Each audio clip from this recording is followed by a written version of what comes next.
Hello, good day to Dr. Beck and my fellow classmates. My name is Chloe and I'm a student from Sege College Subanjaya campus. And today I'll be presenting to you about Addiction Psychology Division in Malaysia, where I'll be sharing with you some of the ideas I have proposed for the establishment of this division in Malaysia under the Malaysian Psychological Association.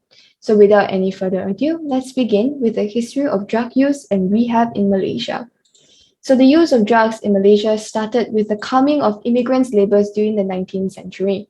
And the British colonial government in the 1800s supported the use of opium by immigrant labourers because of the revenue the trade brought in the government. Between the year 1880s to 1926, the opium trade actually yielded more than 50% of the government's revenue. And in the year 1906, anti-opium societies began to emerge in several regions in British Malaya, including Singapore at the time, Penang, Perak, and Selangor. And there was an experimental refuge that began at the Chinese consulate in May 1906 to treat opium addicts. And this refuge was so successful that it was moved to a larger premises in the very same year. However, in the next 30 to 40 years, very little progress was made to developing and establishing more treatment centers for drug misuse. Misuse of opium then began to continue to become a heated, debatable issue. However, there was a treatment ward for opium addicts that opened in the 1920s, but it was closed not so long after, unfortunately. But Dr. Chen Su-lan, which is a Singaporean doctor at the time, opened another opium treatment center, and it was considered one of the early instances for a more holistic method to treat substance abuse. In the years 18,000s up to the mid-1990s, drugs were mainly consumed by Chinese adult coolies and Indian laborers for both medicinal and recreational purposes, as it was found in their cooking and treatment methods. So it was reported that at the time, 300,000 opium addicts was found in British Malaya in the year 1929, and most of these opium addicts were Chinese adults. And in the mid-1990s, opium addiction then began to come on a decline. However, that didn't last long. In 1970s, opiate addiction began to become more prevalent among the youths during that time, and it soon was replaced by heroin as the drug of choice, followed by marijuana the second. And 46% of the crimes in the country that at the time were all drug related.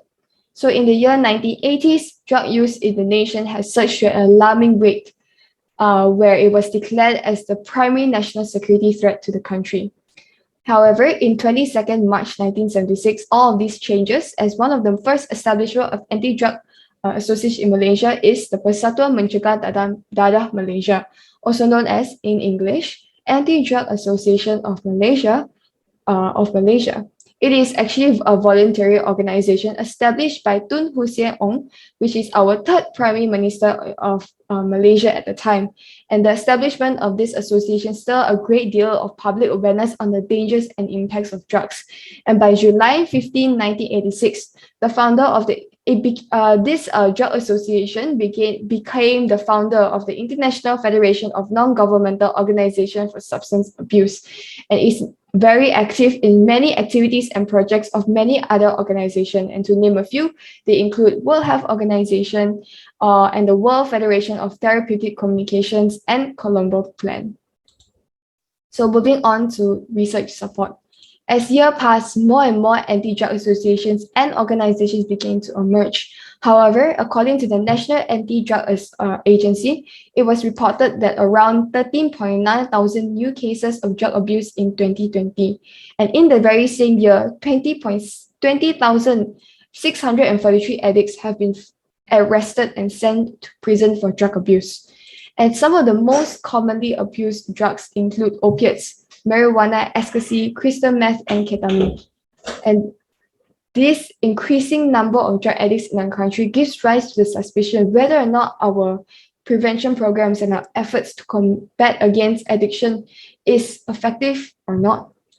So addiction is actually a very complex disorder, and it's often characterized by the inability to stop or control yourself from using a substance or engage in a behavior, even though it's causing you harm psychologically or physically. And moreover, it is also important to understand that addiction does not only refer to consuming drugs alone, but it also includes other behavioral addictions such as gambling and internet use. So I will be sharing with you some of the statistics. What are the prevalence of different forms of addictions in Malaysia? Number one is alcohol and nicotine. So according to the National Health and Morbidity Survey, which is a survey conducted by the Institute of Public Health, it was reported that 45.8% of Malaysians consume an excessive amount of alcohol, and about 21.3% are Malaysian adults are heavy smokers. Moving on to internet use, a survey by the Malaysian Communication and Multimedia Commission, MCMC, on internet use in 2018 actually showed that Malaysians spent on average 6.6 hours a day on the internet. And another study conducted in 2017 by MCMC found that 89% of the respondents were actually addicted to internet. And it is predicted that the percentage of internet users at the national level will increase as years go on. And moving on to gambling. So gambling addiction is also very prevalent in the country. A study has found that 4.4% of the general population were chronic gamblers and 12.2% were moderate risk gamblers in Selangor, which is Malaysia's largest state. And in a more recent research, 13% of 2,265 respondents which are youths in the country have participated in some form of gambling, which can contribute to a gambling addiction as they reach adulthood. So these are some of the statistics and prevalence of some of the addictions in Malaysia. And hence, this is the reason why we are proposing to develop and establish a division known as the addiction psychology under the Malaysian Psychological Association. So what is the purpose of establishing the division? It is to promote advances in research, education, as well as professional and clinical training and practices with a vast range of addictive behaviors, including illegal or pharmaceutical drug abuse, alcohol abuse, nicotine, and other addictive disorders, including gambling and internet use. So some of the objectives and goals of the division include: number one, to raise awareness within the Malaysian community regarding the dangers of substance abuse and other addictive behaviors. Number two, to conduct research activities on the use and abuse of drugs and similar addictive substances and other addictive behaviors. Number three is to implement effective treatment and rehabilitation programs, as well as to follow up with advanced aftercare programs. And number four, it is to provide resources and materials to teach, guide, train professionals to further expand upon their knowledge and proficiencies in the area of addiction treatment and research. So moving on to some of the unmet needs in Malaysia. So the absence of a psychology division dedicated specifically for addiction psychology is a need that will be met once this division is established in Malaysia. One of the main roles a division plays in a psychological association is to help further a field of psychology and its subdisciplines as a science, and to utilize its knowledge to help benefit the society and help improve the lives of many. So by establishing this division, it not only gives opportunities for many professionals to share similar interests, to connect, communicate, and to get together from time to time, but I believe that it is also a great step to advancing the field of psychology as a science, in order to benefit and help improve the field in this country, the advancement of this field in this country. All right, so moving on to the types of membership and eligibility that this addiction psychology division will offer. First of all, we will offer full memberships. Full memberships are for Malaysians who have accredited education in training and experience in the field of psychology.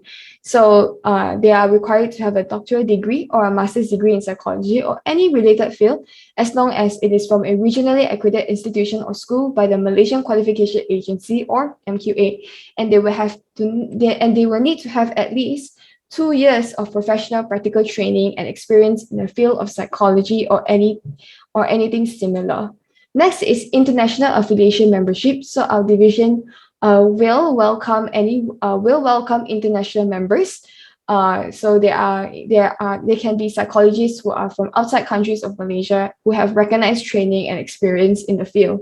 So yes, they will need a doctorate degree in the field, and they have to be a member of a national psychological association in their respective country or the country they reside in. And they have to have at least 2 years of professional practical training and experience in the field of study as well. Moving on to student membership, as a division, we do not want to exclude students, as we believe they are aspiring future psychologists that could also benefit from these resources by having these resources and exposure. So we're offering student memberships. So student memberships are for any Malaysian or international students who have a recognized training and experience in psychology. So their requirements are not as strict. So all they need is to be a graduate or undergraduate student taking a course in psychology or any related field. This is our membership fee structure, so I'll go through a bit. So full memberships will be paying 100 ringgit a year, 100 ringgit Malaysia a year, and international affiliate memberships will be paying 120 ringgit a year. However, members from low-income countries will have a special rate of 60 ringgit Malaysia. And as for student membership, students will pay an annual fee of 50 ringgit Malaysia. However, we have another special rate whereby if students join for 25 ringgit a year, they wouldn't have any access to journals, or 50 ringgit, which will have access to academic journals. Right. So moving on to some of the division committee and leadership that will run and manage this division. So let's talk about the big five. So the big five includes the president, vice president, secretary, treasurer, and member at large.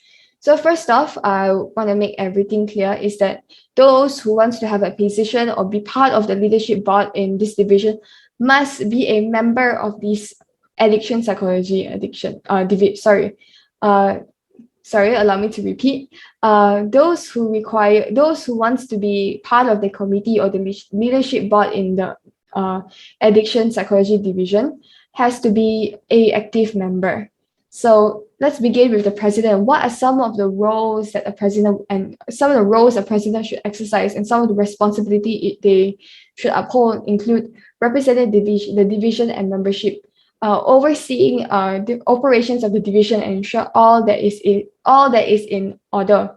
They need to chair the division board membership meetings and ceremonies of the division, and they need to communicate with all boards on all business and matters regarding the division. And last but not least, they need to uphold values and missions of the division. For vice president, they represent and step in when the president is unavailable. They oversee any internal operations and manage daily operations and provide guidance on the work process of every department in the division. Next is the secretary. Secretary is responsible for verifying the accuracy of meeting minutes and record the approval. They also are in charge of maintaining a database of all minutes of all meetings, and they are in charge of preparing them for archival. And next, they issue calls and notices of meetings. Next treasurer. Treasurer consolidates all fiscal reports, bank statements, and annual reports prepares an annual report of the division. They certify all incoming and outgoing expenses. They ensure all incoming and outgoing expenses are within the budget and guidelines, and they process payments and bills as well as receipts of expenses. Members at large, however, are in charge with liaising with their respective directors or managers and provide a monthly report update to the board. They represent their members and focus area during the meetings. They collaborate with other members and directors of the division in any activities or projects. And they also attend all meetings and vote when needed. And this same thing applies to everyone else in the big five. They all have the responsibility to attend meetings and to vote when it is required. So moving on to the other other members of the board or committee. First is student representation. So student representation's responsibility includes participate in monthly meetings with the division board. They assist and guide the student committee in planning student related events or projects, and they represent the student committee and provide any important information such as education opportunities, scholarships or awards and training. So moving on to nominations and elections. So they are made up of a small committee of members. There are a small group of people who are in charge of managing requests for nominations and elections, and they're responsible for conducting assessments of nominees to ensure they're eligible for the position they are nominated for. Moving on to finance and budget, again, there are a small group of people, a small committee of the members who work closely with the treasurer of the division. They assist in any matters assigned by the treasurer, such as bookkeeping, maintaining files and databases, as well as allocating budget. Uh, Moving on to technology and communication. So again, there are a small group of people who are in charge of managing the social media accounts and websites of the division. They also manage and run the manage the recruiting process of new members to the division. Next is research and advocacy. They are responsible for managing any academic journals. They conduct the submission process of any research journals and literature, and they also hire and recruit researchers to participate in any research projects. Last but not least is organization and coordination. So there are a small group of people or members of the division responsible to organize and coordinate activities, projects, or any conferences relating to the division. All right, so moving on to the publications that this division will produce. First off is newsletters. Newsletters are one of the publications that the division will provide is a web-based newsletter. The aim is to disseminate information regarding addiction psychology, provide a communication ground, and promote advances in research to the members of the division, and this will be sent out to every members of the division via email. Number 2 is journals, academic journals. We aim to create and maintain its own journal, which will be titled Journal of Addiction Psychology, and it aims to foster communication among professionals, provide a proving ground for practical and theoretical ideas, as well as to provide in-depth knowledge relating to addiction, as well as to document any new findings regarding addiction in general. And next and last but not least is news and listservs. Listservs is a division. Our division will run a listserv for news and announcement, updating members on the ins and outs happenings in the addiction psychology division. And these announcements are highly important information, and it will be distributed to our active members via the email they have provided us. All right, so with this establishment of a division, it is important that once it is established, we need to make it known to the public. So what are some of the marketing strategies that we have proposed include social media platform. So social media, including LinkedIn, Facebook, Instagram, and Twitter are some of the platforms where the technology and communication team will be creating a page or account for the division. So this approach not only allows the division to post organic content on each platform and engage with members, but also followers, but also advertise the division to drive awareness and gain leads among other online users who are not following the page.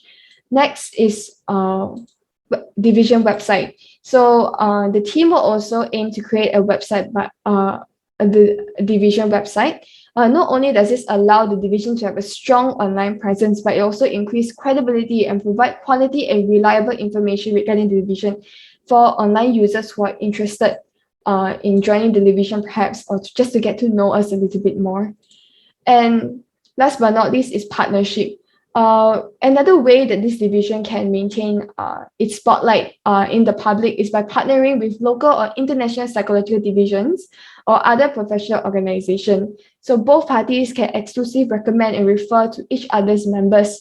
And aside from just promoting through partnership with other organizations or through a website or having a social media account, the words of mouth as we chat with our members in person can also greatly help the division grow. All right, so some of the meetings and conferences this division will host or co-host include the Malaysian Addiction Society Annual Conference. So we believe that meetings and conferences are very important and a crucial part of professional development. So the Malaysian Addiction Society Annual Conference is a conference that will be open to all members of the division and will be held at the end of every year. And this allows our members to across the country or the globe to get it together, share their thoughts and ideas, to discuss some of the latest research ideas and findings, to network, to celebrate, and to ignite motivation and inspiration among one another. And the division will also consider inviting speakers of similar divisions from another country or for another state or district to give a talk discussing or any new interesting research or topics regarding addiction psychology from their home country. We will also be giving training to the members so that they could enhance their skills and proficiency. Next will be a meeting, it is called Thoughts and Perspective on Addiction Annual Meeting. So it is an annual meeting that will be held at the end of every year.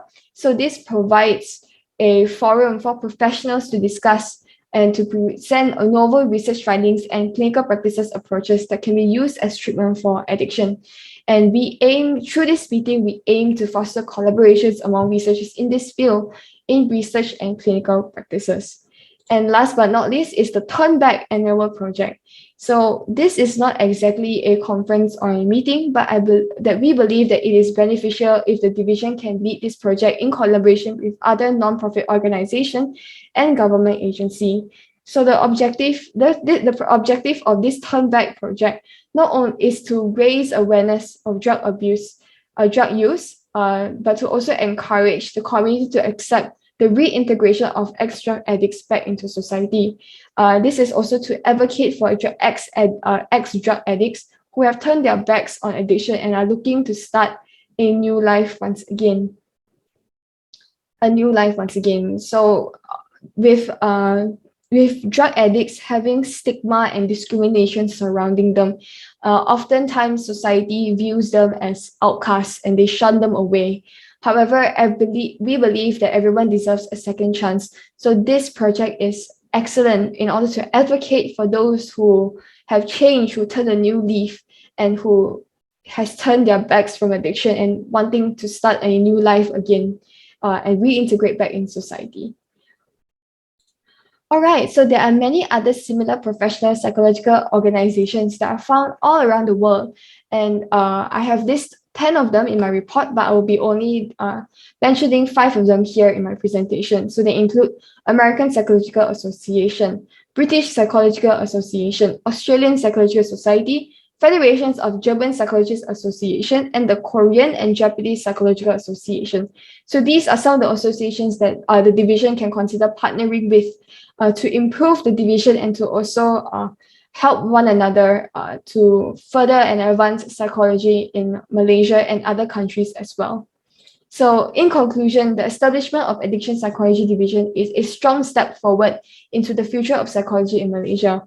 With psychology still in its infancy as a field of study and profession, this establishment of division is foreseen to serve as a regulated tool and resource, as well as a platform for aspiring and existing professionals to join forces to further improve the lives of many Malaysians within the next decade. And in hopes that addiction psychology can serve a great purpose in helping to improve the lives of many in Malaysia and to also help combat drug addiction in Malaysia. So thank you so much for listening to my presentation and for being here. Have a good day. Goodbye.